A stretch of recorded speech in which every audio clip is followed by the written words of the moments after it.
முதல்வர் ஸ்டாலின் திண்டுக்கல்லில் நிகழ்ச்சியை முடித்துவிட்டு மதுரை விமான நிலையத்திற்கு காரில் சென்றபோது திடீரென காரின் டயர் வெடித்தது.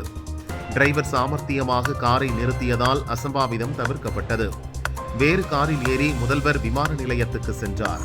காவல்துறை உயரதிகாரிகள் வீடுகளில் ஆர்டர்லிகள் நியமிக்கப்படுவதை கண்காணிக்க கலெக்டர்கள் தலைமையில் குழுவை அமைக்க அரசுக்கு சென்னை ஹைகோர்ட் உத்தரவிட்டுள்ளது.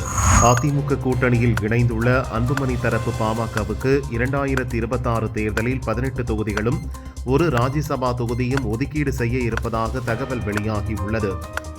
மிக வலுவான வெற்றி சாத்தியமுள்ள தொகுதிகளை கேட்டு பெற பாமக திட்டமிட்டுள்ளதாக கூறப்படுகிறது.